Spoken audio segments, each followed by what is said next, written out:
Olá a todos, bem-vindos ao nosso sexto episódio da quarta temporada. Hoje é dia 15 de março e eu sou Vera Galante falando de Brasília e tenho meu colega e parceiro lá, Rogério Schmidt, falando de São Paulo. Tudo bem, Rogério?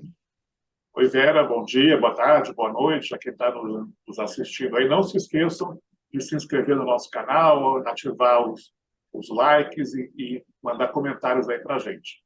Isso, e os sininhos também, né? Porque aí você fica sabendo exatamente quando sai a nossa edição, nosso vídeo, porque ele sai toda quarta-feira, às vezes na sexta, mas de vez em quando, sempre na quarta, e você fica sabendo em seguida. Bom, nós temos até uma pauta um pouco diversa hoje, mas sem muitos acontecimentos, né, nessa semana que passou. Vamos começar, Rogério? Você tem algumas atualizações para a gente sobre prefeitos, agenda fiscal, econômica, digo.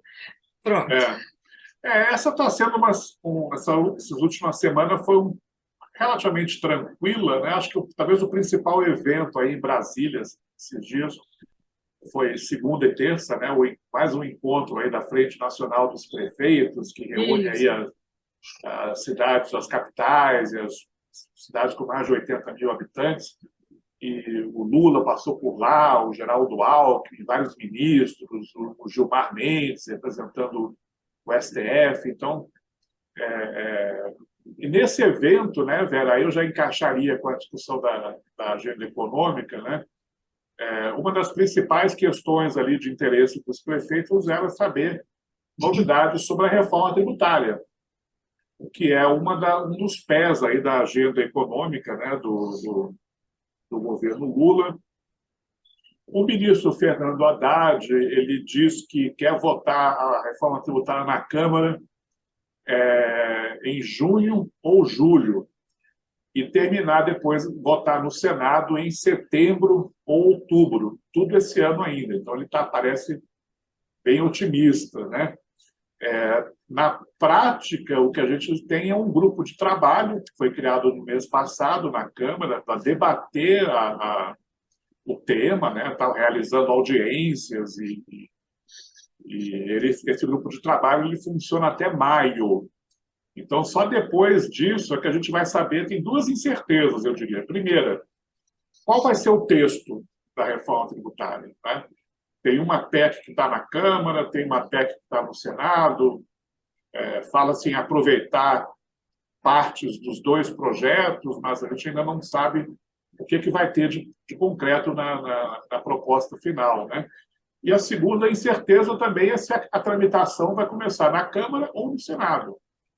É outra disputa. É, então, para esse calendário aí que o ministro Haddad anunciou funcionar, né, isso tudo precisa ser resolvido aí até maio, né, que é quando esse grupo de trabalho vai ser encerrado. Né? Então, é importante monitorar esse tema. E o outro pé da agenda econômica do governo é aquela proposta para substituir o teto de gastos, né, o chamado novo arcabouço fiscal. O Haddad, nesse mesmo evento com prefeitos, disse que essa semana ainda ele vai apresentar já o projeto ao presidente Lula. Parece que já apresentou ao vice-presidente Geraldo Alckmin, né? E tem aquela promessa que foi feita lá atrás de mandar o projeto para o Congresso ainda neste mês de março. Final de março, é. Detalhe, o presidente Lula viaja para a China, né? Nos últimos dias aí de março, se não me engano, ele embarca dia 27. Eu Então, acho que é isso mesmo, né? provavelmente o projeto seria enviado antes da viagem do Lula para a China. Né? Então, tem aí menos de 2 semanas para a gente conhecer, afinal, essa nova proposta do Pois é. arcabouço fiscal. Pois é, o Haddad se antecipou à bronca que o presidente Lula deu ontem. Mas vamos, primeiro vou só comentar o que o Haddad fez. O Haddad combinou com todo o governo, com a Casa Civil, inclusive, com o vice-presidente, quer dizer, está tudo muito bem alinhadinho. E, assim, a novidade maior que eu acho é que nada vazou. Sim, sim, Todo sim. mundo atrás de alguma coisa, nada vazou. Mas ele já está tudo bem alinhavado com. Quer dizer, vamos ver, está bem combinado com os russos, né? Está tudo certinho. Ontem aconteceu minto, ontem não, segunda-feira, né? E depois a reunião com os ministros, segundo, Foi minto, ontem, foi ontem, foi ontem, foi ontem. terça-feira. Na véspera, É, o Márcio França tinha feito um anúncio que não caiu muito bem. o Mas se anúncio caiu mal, né? Mas ele anunciou passagens aéreas a R$ 200 para funcionários públicos, estudantes e aposentados. E aí, quer dizer, é um negócio da China. As companhias aéreas estão aceitando, claro, né? Porque de repente pode ser que o governo banque algum subsídio para as companhias aéreas, segundo ele, não vai, mas em todo caso elas querem que aumente o tráfego aéreo garantido pelo governo. Bom, antes disso, o ministro Carlos Lupe tinha anunciado um reajuste para aposentados. Eu ia achar muito bom, mas acontece que logo de cara, assim, ele acabou de falar, o ministro Rui Costa, da Casa Civil, que está muito fortalecido nesse governo. Ele está realmente desempenhando um papel de ministro da Casa Civil. Por ele passam todas todo, né, antes de chegar no presidente Lula. Em inglês, quer dizer, nos Estados Unidos, esse ministro é chamado de Chief of Staff, que aqui, tecnicamente, a tradução é chefe de gabinete. É exatamente. Antes de chegar no gabinete, o presidente passa pelo chefe de gabinete. É um termo um tanto comum, então fica ministro da Casa Civil. Tá bom, é o chefe de gabinete do presidente. Não é? Então, o Lula ontem falou que não, nada disso, nada acontece sem passar pelo ministro Rui Costa. E a Haddad já fez isso. Então, eu acho que só falta agora entregar para o presidente. Mas aparentemente tem ministros aí que estão anunciando projetos e planos sem combinar primeiro com o Palácio do Planalto, né? Exatamente, os R$ 200 das passagens, o ajuste do Carlos Lupe e outras coisas que vão saindo. Nós vamos fazer isso, nós vamos fazer aquilo, vamos nada. Nós temos que passar pela Casa Civil e pelo presidente primeiro, porque toda a ação, quer dizer, vamos lembrar que todos os ministros são membros do Executivo, e o chefe do Executivo é o presidente da República, então eles não podem fazer nada sem chefe. Não é isso? Ninguém tem carta branca, não. Com certeza. Deixa eu falar então rapidinho sobre o Congresso, né? Na semana Isso. passada tinha sido até aí um dos temas da nossa conversa. Uhum. Na quarta-feira da semana passada, logo depois que a gente gravou o programa, o Senado elegeu os presidentes das Foi. comissões, né? E aí as comissões já vão começar a trabalhar. Já, se eu não me engano, já tem 12 ministros aí que foram convocados para audiências públicas em comissões. Isso é algo rotineiro, vai acontecer ao longo das próximas semanas. Sim. A Comissão de Assuntos Econômicos, que é uma das mais importantes do Senado, já convidou também o presidente do Banco Central, né, o Roberto Campos Neto, Sim. para falar lá sobre juros no dia 4 de abril. E ontem também o plenário do Senado aprovou aí a realização de uma sessão de debate temático sobre juros, inflação e crescimento. Não marcou data ainda, mas já aprovou a convites ao Fernando Haddad, a Simone Tebet, ao Roberto Campos Neto. Então, aos pouquinhos aí o Senado está voltando a um ritmo mais normal de atividades, né? E hoje, dia 15, não é? O presidente da Câmara, o Arthur Lira, marcou aí, então, a eleição dos presidentes das comissões permanentes da Câmara. Não é? Então, também, a partir da eleição das comissões da Câmara, as duas casas do Congresso devem voltar aí, então, a funcionar num ritmo mais forte do que os que têm funcionado até o momento. Né? Ainda tem aquele impasse entre o Arthur Lira e o Rodrigo Pacheco sobre o retorno ou não das comissões mistas aí que analisam as medidas provisórias. Então, acho que esse impasse aí provavelmente pode ser solucionado a partir da semana que vem, já que as duas casas já estarão aí, funcionando em todas as comissões, enfim. Mas ainda permanece esse impasse, tem algumas medidas provisórias aí que estão vencendo em breve, né? Isso. E então tem uma certa urgência aí para que esse impasse seja resolvido.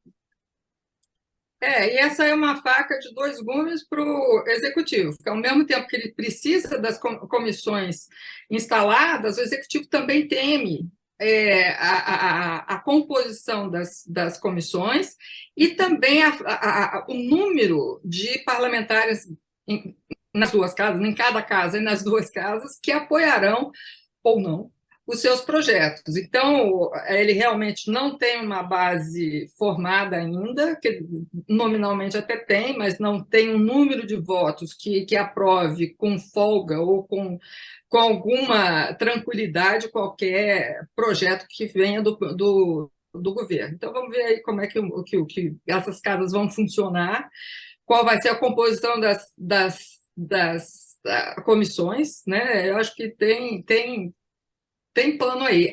Agora, acho que vale a pena a gente comentar também, né, Vera? O cenário externo aí também está gerando algumas ondinhas aí que podem atingir o Brasil, né? Lembrando da marolinha lá em 2008, com a quebradeira lá dos grandes bancos, começando por Lehman Brothers, né? Que realmente no Brasil não teve grande reflexo, mas foi uma quebradeira geral, foi difícil lá para os Estados Unidos e para outros países também.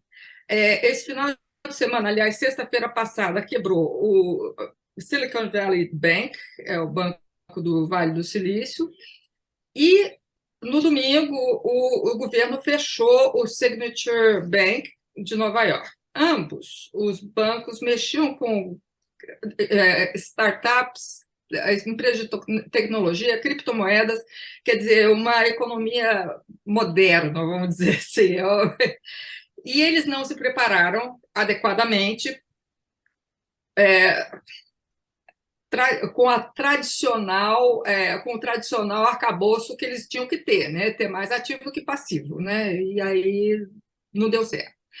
Os Estados Unidos entraram logo, quer dizer, os Estados Unidos, o Fed, a Casa Branca entraram logo para socorrer os correntistas, né?